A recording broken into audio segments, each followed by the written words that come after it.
സഖാവ് കാനം രാജേന്ദ്രൻ്റെ പേരിലാണ്. കാനം രാജേന്ദ്രൻ ആര് എന്ന് ഈ നാട്ടിൽ വിശദീകരിക്കേണ്ടതില്ല. കേരളത്തിലെ കമ്മ്യൂണിസ്റ്റ് പാർട്ടിയുടെ ഏറ്റവും സമുജ്വലനായ നേതാവായിരുന്ന 19ാമത്തെ വയസ്സിൽ AIVF-നെ സെക്രട്ടറിയായി പ്രവർത്തിച്ച് 25ാമത്തെ വയസ്സിൽ സഖാവ് PKV-യും NE ബലറാമും അച്യുതമേനോനും എല്ലാം ഉൾപ്പെടുന്ന പ്രഗത്ഭരായ നേതാക്കളുടെ നിരയിൽ കേരളത്തിലെ തന്നെ കമ്മ്യൂണിസ്റ്റ് പാർട്ടിയുടെ ചരിത്രത്തിൽ ഏറ്റവും ചെറുപ്പത്തിൽ പാർട്ടിയുടെ സംസ്ഥാന സെക്രട്ടേറിയറ്റ് അംഗമായി AITUC എന്ന ട്രേഡ് യൂണിയൻ പ്രസ്ഥാനത്തെ കേരളത്തിലും ഇന്ത്യയിലും നയിച്ച് അവസാനം കമ്മ്യൂണിസ്റ്റ് പാർട്ടിയുടെ സംസ്ഥാന കമ്മിറ്റിയുടെ അമരക്കാരനായി ചുമതല ഏറ്റെടുത്ത കഴിഞ്ഞ വർഷങ്ങളിൽ കേരളത്തിലെ കമ്മ്യൂണിസ്റ്റ് പാർട്ടിയെ വീറോടെ നയിച്ച് സമാനതകളില്ലാത്ത വിധം കേരളത്തിൻ്റെ രാഷ്ട്രീയത്തിൽ ഒളിമങ്ങാത്ത ശോഭയായി നിലനിന്ന സഖാവ് കാനം രാജേന്ദ്രൻ പറയുമ്പോൾ മിഴി നനയാതെ കേരളത്തിലെ ഒരു കമ്മ്യൂണിസ്റ്റുകാരനും ഓർക്കാൻ പറ്റാത്ത വികാരം. കേരളത്തിലെ കമ്മ്യൂണിസ്റ്റുകാരെ എങ്ങനെ, പുതിയ തലമുറയെ എങ്ങനെ രാഷ്ട്രീയത്തിൻ്റെ ബാലപാഠം പഠിക്കണം എന്ന് ജീവിതത്തിലൂടെ നമ്മളെ പഠിപ്പിച്ച കരുത്തുറ്റ നേതാവ്. കാസർഗോഡ് മുതൽ തിരുവനന്തപുരം വരെ കേരളത്തിൻ്റെ എല്ലാ ജില്ലകളിലെയും സംഘടനാ പ്രവർത്തനത്തിൽ ബ്രാഞ്ച് തലത്തിലുള്ള സഖാക്കളെ പോലും നേരിട്ടറിയാവുന്ന കാനം രാജേന്ദ്രൻ പങ്കെടുക്കാത്തതായി, സംസാരിക്കാത്തതായി ഒരു ഗ്രാമവും കേരളത്തിൽ ഇല്ലാത്ത വിധം കേരളത്തിൻ്റെ ഗ്രാമങ്ങളെ, നഗരങ്ങളെ ആവേശം കൊള്ളിച്ചിരുന്ന, സമരാനുഭവങ്ങളുടെ തീഷ്ണതയിൽ ഞങ്ങൾക്കെല്ലാം കരുത്തു പകർന്ന സമുജ്വലനായ നേതാവ്. ഞങ്ങളിപ്പോഴും ഓർക്കുകയാണ്, കേരളത്തിലെ വിദ്യാർത്ഥി യുവജന പ്രസ്ഥാനങ്ങളുടെ എല്ലാ കാലത്തെയും ആശയും ആവേശവും അഭിനിവേശവുമായിരുന്നു സഖാവ് കാനം രാജേന്ദ്രൻ.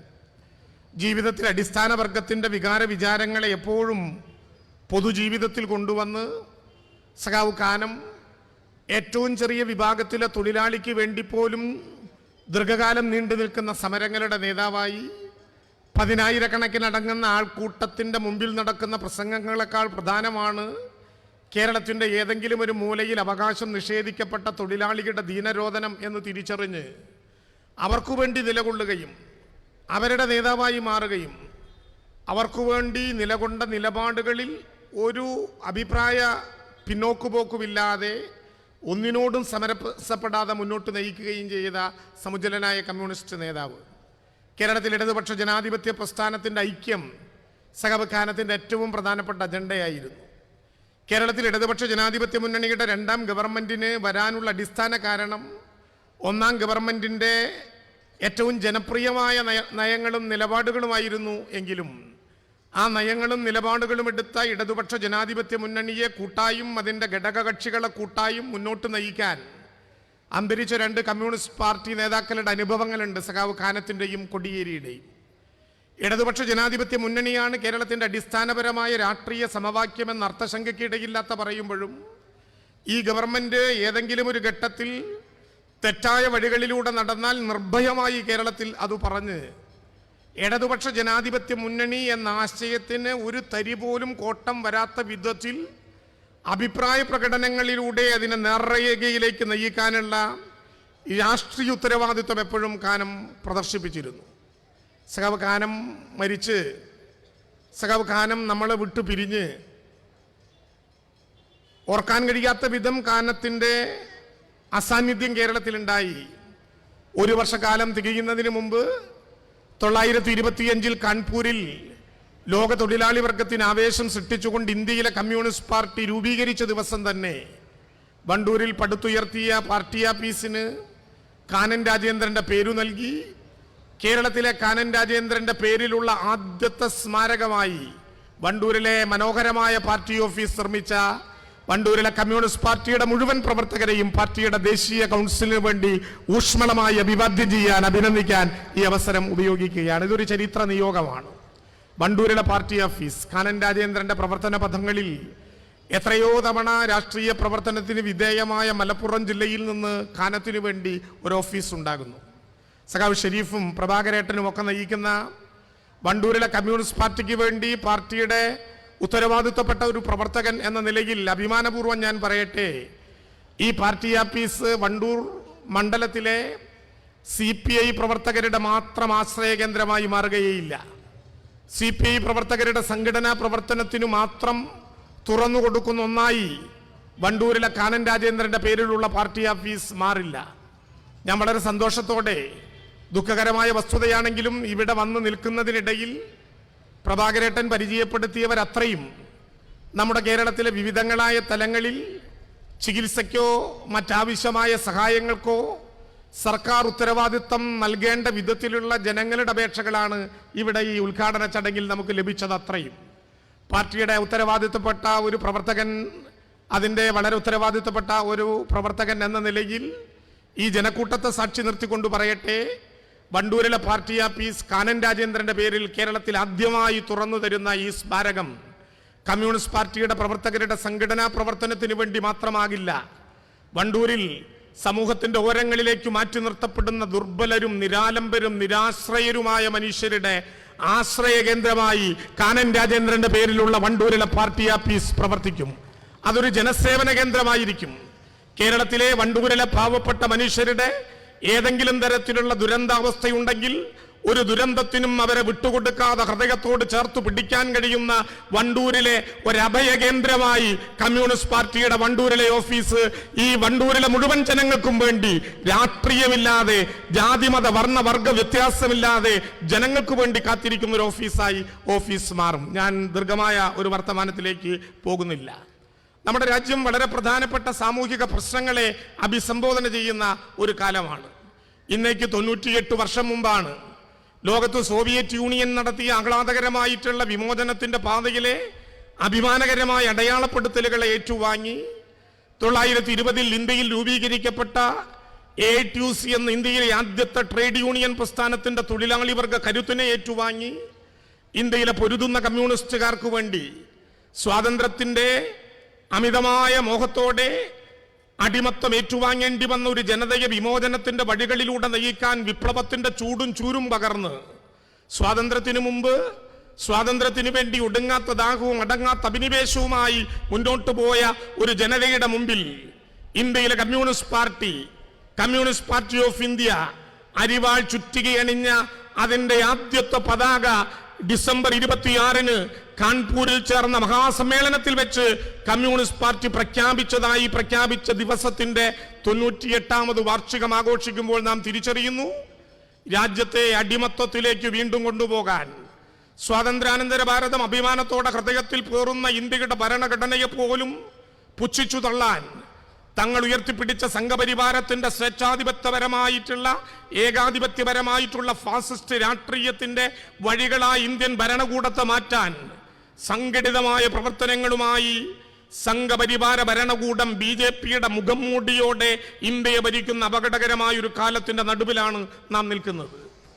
ഇന്ത്യ രാജ്യത്തിന്റെ രാഷ്ട്രീയം അത്രമേൽ ആപൽക്കരമായി മാറ്റി നമ്മുടെ ക്യാമ്പസുകളെ പിടിച്ചെടുത്ത് ചരിത്രത്തെ തങ്ങൾക്ക് അനുകൂലമായി പുനർനിർമ്മിച്ച് സിലബസിൽ തങ്ങൾക്ക് ഇഷ്ടപ്പെട്ടത് മാത്രം കുത്തിക്കയറ്റി സംഘപരിവാരം ഇന്ത്യയിൽ എന്തു ചിന്തിക്കണം എന്ന് ജനങ്ങളോട് പറയുന്നുവോ ആ ചിന്ത മാത്രം വളർന്നു വരുന്ന തലമുറയുടെ തലച്ചോറുകളിൽ എഴുതിയാൽ മതി എന്ന് ബോധപൂർവം പ്രഖ്യാപിക്കുന്ന ഒരു ഭരണകൂടം. സ്വാതന്ത്ര്യത്തിന്റെ അമൃത വർഷങ്ങൾ നാം ആഘോഷിച്ചു. 75 വർഷം നാം ആഘോഷിച്ച് അവസാനിപ്പിച്ചു. സ്വാതന്ത്ര്യത്തിന്റെ 75ാമത് വാർഷികത്തിന്റെ സമ്മാനമാണെന്ന് പ്രഖ്യാപിച്ചുകൊണ്ട് ഇന്ത്യയുടെ പ്രധാനമന്ത്രി ലോകസഭയുടെ പുതിയ കെട്ടിടത്തെ ലോകത്തിന്റെ മുമ്പിൽ അഭിമാനത്തോടെ ഇന്ത്യക്ക് സമർപ്പിച്ചു. ആ സമർപ്പിച്ച ചടങ്ങ് പോലും വൈവിധ്യാത്യങ്ങളുടെ ഇന്ത്യ, നാനാത്വത്തിലെ ഏകത്വം ഉയർത്തിപ്പിടിക്കുന്ന ഇന്ത്യ, എത്രയോ ഭാഷകൾ, സംസ്കാരങ്ങൾ, ഭക്ഷ്യരീതികൾ, വസ്ത്രധാരണങ്ങൾ, ദൈവവിശ്വാസങ്ങൾ, മതങ്ങൾ, ജാതികൾ എല്ലാം ഉൾക്കൊള്ളുന്ന ഇന്ത്യയിൽ ഒരു മതത്തിന്റെ ആചാരപ്രകാരത്തിനു മാത്രം വിധേയമാക്കി ജനാധിപത്യ ഇന്ത്യയുടെ മതനിരപേക്ഷ ഇന്ത്യയുടെ പാർലമെന്റിനെ അവതരിപ്പിച്ചു എന്ന് മാത്രമല്ല, 75 വർഷക്കാലത്തിനിടയിൽ ഇന്ത്യ ഇതുവരെ കണ്ടിട്ടില്ലാത്ത അധികാര ദണ്ഡിനെ സ്വയം പ്രതിഷ്ഠിച്ചുകൊണ്ട് ഇന്ത്യയുടെ ചരിത്രത്തെ തന്നെ മാറ്റിമറിക്കാനുള്ള ബോധപൂർവമായ ഗൂഢാലോചനകളിലൂടെ ഇന്ത്യയെ കൊണ്ടുപോകുന്ന അപകടകരമായ ഒരു രാഷ്ട്രീയ സാഹചര്യം. ലോകസഭയ്ക്കകത്ത് പ്രതികരിക്കുന്ന MP-മാരെ പുറത്താക്കാൻ കേവല ഭൂരിപക്ഷം മതി ഞങ്ങൾക്ക് എന്ന് പ്രഖ്യാപിക്കുന്ന ഒരു ഭരണകൂടം. എതിരഭിപ്രായങ്ങൾ ഇന്ത്യൻ പാർലമെന്റിൽ ഉയരരുത് എന്ന് നിർബന്ധം പിടിക്കുന്ന ഒരു ഭരണകൂടം. ഇന്ത്യയുടെ പാർലമെന്റിന്റെ പ്രത്യേകതയായി നാം പറയുന്നത്, ഭരണഘടന അംഗീകരിക്കുന്ന എല്ലാ ഔദ്യോഗിക ഭാഷകളിലും നമുക്ക് അവിടെ പ്രസംഗിക്കാം. ഭരണഘടന അംഗീകരിക്കുന്ന എല്ലാ ഷെഡ്യൂൾഡ് ലാംഗ്വേജുകളിലും നമുക്ക് പാർലമെന്റിൽ പ്രസംഗിക്കാം. പ്രത്യേകിച്ചൊരു ഭാഷ അറിയണമെന്നില്ല. ചിലരെ പാർലമെന്റിലേക്ക് തിരഞ്ഞെടുക്കുമ്പോൾ തമാശയ്ക്ക് നമ്മൾ ചോദിക്കാറുണ്ട്, ഇവൻ അവിടെ പോയി ഏതു ഭാഷയിലാണ് പ്രസംഗിക്കാറ്? ഇന്ത്യയുടെ ഭരണഘടന അംഗീകരിക്കുന്ന എല്ലാ ഷെഡ്യൂൾ ലാംഗ്വേജുകളിലും അവിടെ പ്രസംഗിക്കാൻ അനുവാദമുണ്ട്. നേരത്തെ എഴുതി കൊടുത്താൽ ഇംഗ്ലീഷിലോ ഹിന്ദിയിലോ ആ സമയത്തു തന്നെ തർജ്ജമ നിങ്ങൾക്ക് കേൾക്കാം. ഇന്ത്യയുടെ പാർലമെന്റിൽ നിങ്ങൾക്ക് മലയാളത്തിൽ പ്രസംഗിക്കാം. പക്ഷേ ആ പ്രസംഗത്തിൽ ഒരു വരി പോലും രാജ്യദ്രോഹി എന്ന പേരുണ്ടാകരുത്. നിങ്ങൾക്ക് ഇന്ത്യയുടെ പാർലമെന്റിൽ തമിഴിൽ പ്രസംഗിക്കാം. പക്ഷേ ആ പ്രസംഗത്തിൽ ഒരു വരിയിൽ പോലും ഏകാധിപതി എന്ന വാക്കുണ്ടാകരുത്. നിങ്ങൾക്ക് ഇന്ത്യയുടെ പാർലമെന്റിൽ തെലുങ്കിൽ പ്രസംഗിക്കാം. പക്ഷേ ആ പ്രസംഗത്തിൽ ഒരു വരിയിൽ പോലും അഴിമതിക്കാരൻ എന്ന പദമുണ്ടാകരുത്. നിങ്ങൾക്ക് ഉറുദുവിൽ പ്രസംഗിക്കാം. പക്ഷേ ഒരു വരിയിൽ പോലും സ്വേച്ഛാധിപതി എന്ന വാക്കുണ്ടാകരുത്. നിങ്ങൾക്ക് ഇന്ത്യ രാജ്യത്തെ ഏതു ഭാഷയിലും പാർലമെന്റിനകത്ത് പ്രസംഗിക്കാം. പക്ഷേ നരേന്ദ്രമോദിയുടെ ഭരണകൂടം നിശ്ചയിച്ച 300 പദങ്ങളിൽ ഒന്നുപോലും പാർലമെന്റിനകത്ത് പ്രയോഗിക്കാനേ അനുവാദമില്ല എന്ന് പറഞ്ഞാൽ ജനാധിപത്യത്തിന്റെ ശ്രീകോവിലായ പാർലമെന്റിനകത്ത് എന്തു ജനാധിപത്യത്തെ കുറിച്ചാണ് ഈ ഗവൺമെന്റ് പറയുന്നത്? സ്വേച്ഛാധിപതി എന്ന വാക്കു പറയാനാകില്ല, അഴിമതിക്കാരൻ എന്ന വാക്കു പ്രയോഗിക്കാനാകില്ല, രാജ്യദ്രോഹി എന്ന വാക്കു പ്രയോഗിക്കാനാകില്ല, ഫാസിസ്റ്റ് എന്ന വാക്കു പ്രയോഗിക്കാനാകില്ല, കൊള്ളക്കാരൻ എന്ന വാക്കു പ്രയോഗിക്കാനാകില്ല.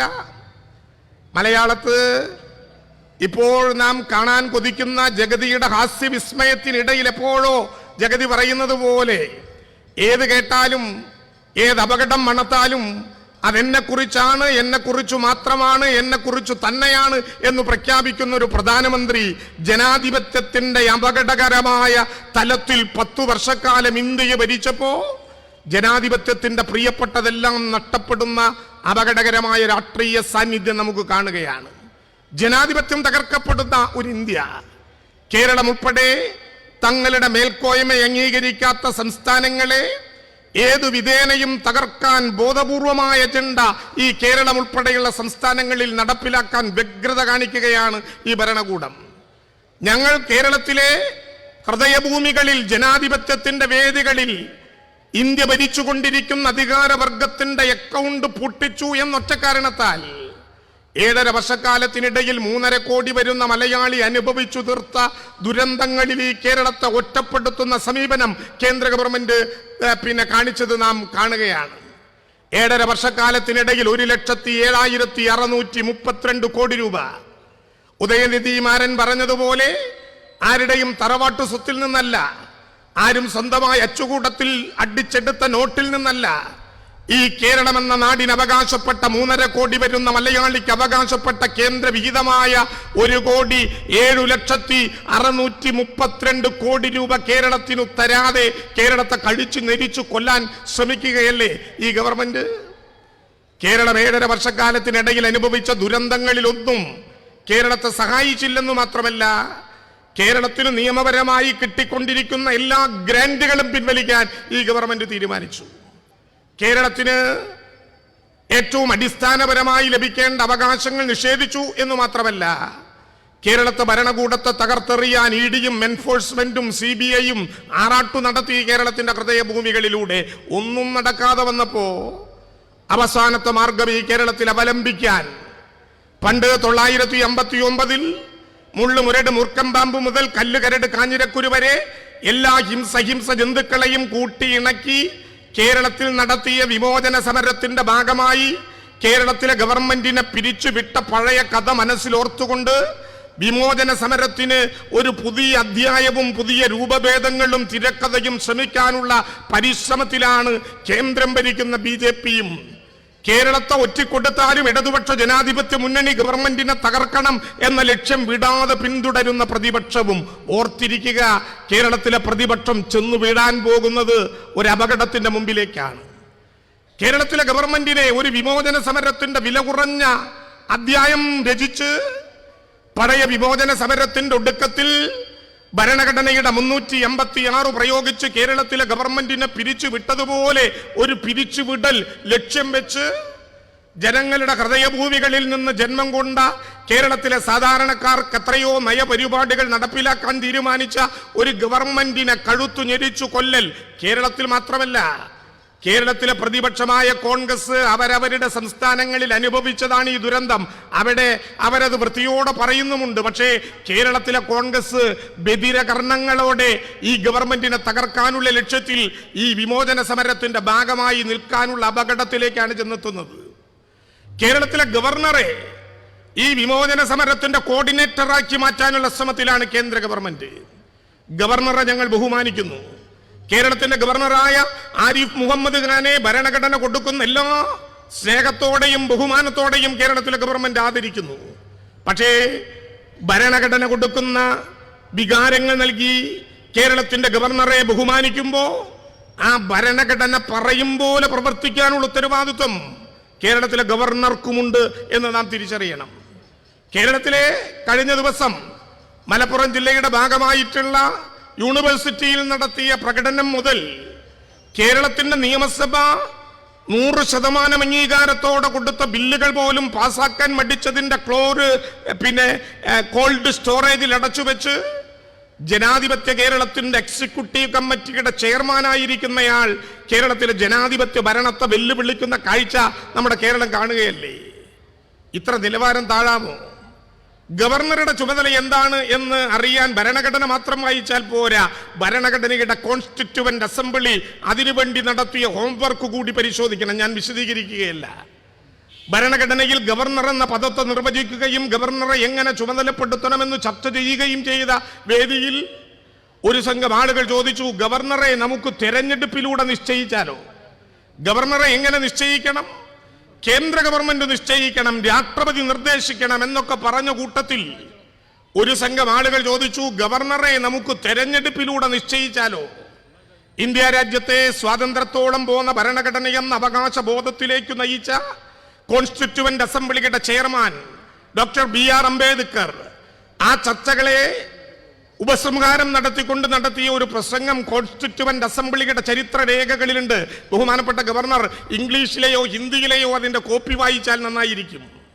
ഡോക്ടർ BR അംബേദ്കർ നടത്തിയ തന്റെ പരാമർശം, തന്റെ ഉപസംഹാരം, ഈ ചർച്ചയ്ക്ക് സമാപനം കുറിച്ചുകൊണ്ട് അദ്ദേഹം പറഞ്ഞു, ഒരു ജോലിയുമില്ലാത്ത, പ്രത്യേകിച്ച് ഒരു പണിയുമില്ലാത്ത ഗവർണർ എന്ന പദത്തിലേക്ക് മത്സരിക്കാൻ ആരെങ്കിലും തയ്യാറാകുമോ? ആ പദം മാത്രം വായിച്ചെടുത്താൽ ഗവർണറുടെ ചുമതല എന്താണ് എന്ന് മനസ്സിലാക്കാൻ കഴിയും.